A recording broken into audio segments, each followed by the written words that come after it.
Masih bersama saya Tata Nova Siliana, saudara di Breaking News Kompas TV. Dan saudara, untuk membahas lebih lengkap lagi terkait banjir longsor di Aceh, Sumatera Utara dan juga Sumatera Barat, kami sudah terhubung dengan Direktur Walhi Sumatera Utara, ada Mas Rianda Purba. Mas Rianda, selamat siang. Ya, selamat Ya. siang, Mbak. Mas Rianda, banjir sudah terjadi, longsor di mana-mana. Dari Walhi sendiri melihat apa yang bisa dilihat dari kejadian ini yang terjadi di hampir seluruh wilayah Pulau Sumatera? Nah, kalau kita lihat ya, wilayah Sumatera ini itu di tengah dan bagian barat itu kan merupakan jajaran Bukit Barisan ya dari Aceh sampai Lampung. Nah, terkhususnya misalnya Aceh sampai di Sumatera Barat, melingkupi juga Sumatera Utara, jajaran Bukit Barisan ini itu merupakan ekosistem hutan alami yang menopang apa ya siklus hidrologis dan menjadi wilayah tangkap air. Itu yang kemudian rusak. Rusaknya akibat alih fungsi lahan ya.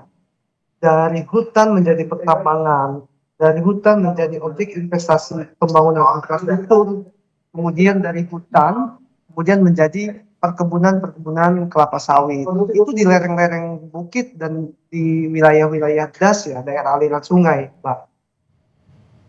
Oke, baik. Kalau dari perspektif Walhi sendiri, Mas Rianda, bagaimana melihat ini? Apakah ini bencana ekologis yang kemudian dipicu oleh ulah manusia mungkin, atau khususnya karena deforestasi dan pembalakan liar? Ya, itu melingkupi semuanya, Mbak. Karena ini kita katakan bencana ekologis karena apa ya? Pemicu besarnya adalah campur tangan manusia dan aktivitas industri ekstraktif ya yang telah merusak hutan tersebut. Nah, itu adalah apa ya? Mempercepat laju apa ya? Laju saat hujan turun deras. Nah, jadi air itu tidak ada lagi wilayah tampungannya hutan karena sudah rusak, jadi langsung mengalir ke wilayah hilir yang merupakan bahkan pemukiman-pemukiman warga itu turut kena gitu, korban ada yang apa ya bahkan turut berduka cita, kita ada yang bahkan sampai meninggal dan sampai sekarang masih menghilang, semoga segera ditemukan.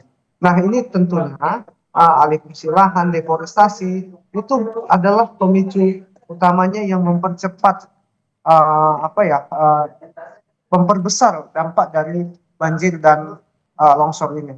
Oke, baik Mas Rianda, pemerintah juga sering menyebut kalau banjir ini sebagai bencana alam yang biasa terjadi karena curah hujan yang ekstrim begitu. Walhi sendiri membantah narasi tersebut dengan data dan fakta di lapangan seperti apa? Nah, tentu itu kita bantah, Mbak, karena uh, itu dipercepat juga. Karena gini, banyak kita lihat di sepanjang Bukit Barisan, terkhusus di Sumatera Utara. Yang paling parah itu di Tapanuli Tengah, Kota Sibolga, dan Tapanuli Selatan. Di situ, itu banyak proyek strategis nasional dan investasi skala besar nasional. Bahkan itu beberapa wilayah di ekosistem Batang Toru atau Harangan Tapanuli yang jadi juga habitatnya orang hutan Tapanuli ya, yang statusnya endanger, itu dijadikan objek besar investasi. Nah, bahkan kawasan-kawasan yang masih hutan alami, secara status itu, status hukumnya itu banyak sudah bukan hutan juga. Ini yang kemudian memarakkan praktek-praktek pembukaan hutan. Hutan tersebut dijadikan objek investasi. Oke, baik. Dan juga kalau misalnya kita lihat ketika ada banjir bandang di Deli Serdang, kemudian di Karo, di Tanah Datar, dan daerah-daerah lainnya itu terlihat ada batang kayu gelondongan begitu Mas Rianda. Apakah ini menjadi bukti nyata kalau misalnya pembalakan liar dalam skala besar itu masih berlangsung begitu? Masif, masif dan terstruktur dan terorganisir, Mbak. Nampak kan dari potongan-potongan kayu yang hanyut tersebut itu merupakan bekas-bekas potongan apa ya yang kayu besar, kayu kecil, itu potongan-potongan yang dibuat manusia, bukan dari pohon yang karena longsor. Sebenarnya kalau yang pohon-pohon yang hanyut karena longsor itu masih ada akar dan ranting-rantingnya. Ini kan jelas dan dalam skala besar. Hmm. Nah, ini yang kemudian membuat ya kita dapat melihat bahwa ini aktivitas yang sangat-sangat masif terorganisir ya, Pak. Oke, baik. Lalu juga bagaimana seberapa luas tutupan hutan primer yang hilang di Sumatera Utara, Sumatera Barat dan juga di Aceh selama dalam 5 sampai 10 tahun terakhir menurut data dari Walhi atau Mitra? Bagaimana korelasinya dengan Nah, langsungnya dengan intensitas kalau banjir dalam ini, Mas? 10 tahun terakhir, Mbak, Hmm, mm, terima kasih. Kalau dalam 10 tahun terakhir ya, Sumatera Utara itu hampir lebih dari 60.000 hektar itu hutan sudah rusak, Mbak, dalam oke. kurun waktu 10 tahun terakhir. Oke, lalu bagaimana dengan korelasinya langsung dengan intensitas banjir bandang yang terjadi saat ini, Mas Rianda?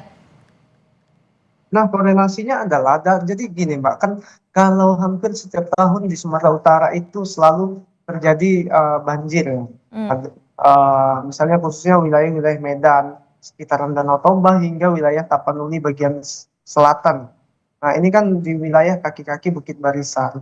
Nah, intensitas dari hampir setiap tahunnya selalu ada korban jiwa dan bahkan itu semakin tinggi angka korban dan apa ya, eh, genangan air banjir tersebut semakin tinggi dan kemudian lama surut. Ini kan menandai apa ya, akibat dari rusaknya hutan-hutan di kawasan hulu. Hulunya itu kan wilayah tangkap air, Mbak. Bayangkan misalnya Medan saja, itu kemarin hampir 2 hari itu tenggelam di beberapa titik gitu. Nah, di hulunya itu merupakan wilayah taman hutan raya yang apa ya, marak aktivitas illegal logging yang terus dibiarkan dan alih fungsi lahan. Ini juga kita soroti selalu, dan pemerintah juga dan penegak hukum itu tidak tegas dalam mengambil apa ya, mengambil apa langkah untuk menindak pelaku-pelaku perambah hutan ini. Baik, Mas Rianda, tentu nanti kita akan lanjutkan lagi perbincangan kita, namun kita harus jeda sejenak, tetap di Breaking News Kompas TV.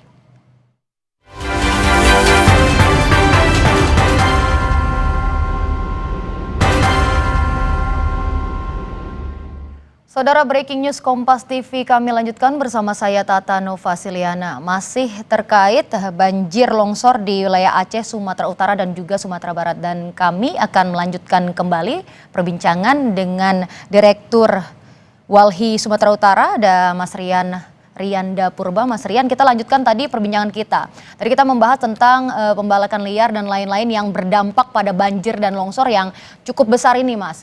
Lalu dari berdasarkan pantauan Walhi sendiri, di kawasan mana aja, Mas, yang di kabupaten mungkin atau di kecamatan yang menjadi hotspot begitu pembalakan liar yang kayunya kini terlihat atau Ya, terbawa banjir?